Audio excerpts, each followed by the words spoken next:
Richie Boy here, your accredited tour guide. Dito tayo ngayon sa bagong bukas na Cafe Liberica. So pag nandito tayo sa Caticlan GT Port, bisitahin natin itong Cafe Liberica. Napakalapit at murang-mura ang kanilang mga produkto.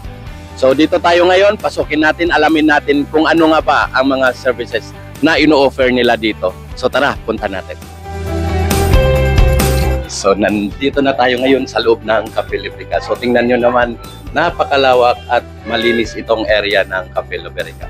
I am Malia De La Rosa. I am one of the baristas here in Cafe Liberica Corporate Office. Wow. So ma'am, gusto lang namin malaman, ano nga ba yung mga services na ino-offer natin dito sa Cafe Liberica? We offer food po and as well as drinks. So we have coffee, non-coffee, and then blended.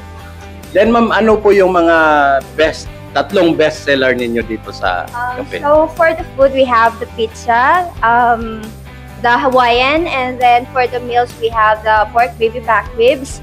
And we also offer breakfast po, the Tapang Taal Batangas, served with kapeng barako po.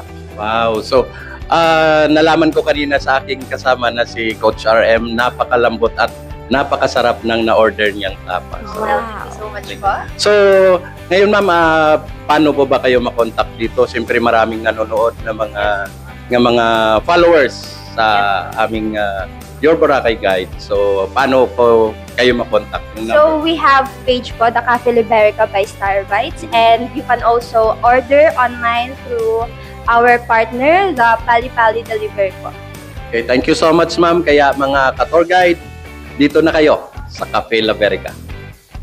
So, you're looking at our bar counter po. So, dito po namin ginagawa yung mga drinks po namin. We're preparing for yung coffee and then for the blended po dito na area. And then, this way po is our dining space. And we also have the dining area upstairs. Okay. So, silipin natin. Okay po.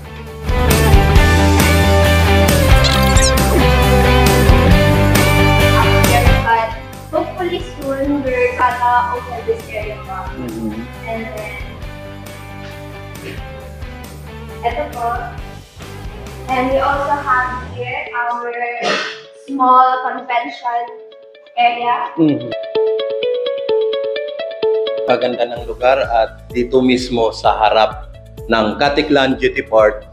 At habang may inaantay tayong mga na biyahe, especially pag papuntang Maynila o papuntang Boracay, habang nag-aantay tayo, pwede tayo dito sa Cafe Liberica. Yes, okay? As well as the parties, like So yung mga small parties like anniversary, birthday, okay, conference, no, maliliit na groups lang. So napakaganda. Kaya guys, bisitahin at puntahan natin Cafe Liberica. Okay, surprise interview natin yung dalawang bisita natin dito sa likod ng Cafe Liberica. So, alamin natin. Ma'am, good morning po. So, okay, ma'am. Pwede po kami mag-interview sa inyo. So, ma'am, una po, ano po yung mga pangalan nila, ma'am? Angel Bichayda po. Angel Bichayda, and ma'am? Athena Aguilera po. Okay po. Ma'am, taga dito po talaga kayo or ano? Abalusbos. So, lagi po kayo dito sa Cafe Liberica? Opo, lagi. Okay, thank you. Then, ma'am, gusto ko lang malaman po, ano po yung masabi natin about Cafe Liberica? Yung foods po niya is sobrang available po and at the same time, masarap po talaga siya. Lalo na po pag every morning, gano'n, is bukas na po agad siya and meron din po siyang free wifi and sobrang affordable po ng mga foods nila.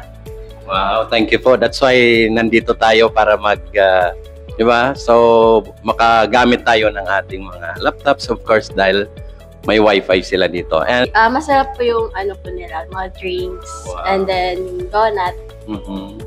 And for ano po, ng relaxation din po siya, yung place. Wow, thank you so much, ma'am. So, napakasarap talaga ng mga foods and drinks ni Cafe Liberica. So, thank you so much and enjoy while having dito, merienda with Cafe Liberica. Thank you so much. Hello mga ka-Your Boracay Guide. Kapag nandito ka sa Caticlan, may bago ka ng tatatambayan. Meron ng kape, meron ka ng pagkain, meron pang wifi. Siyempre, kung ikaw ay traveler galing Iloilo, galing ibang lugar, meron din silang free parking. Alright, so bisitahin lang po ay yung Cafe Liberica. Alright, bye!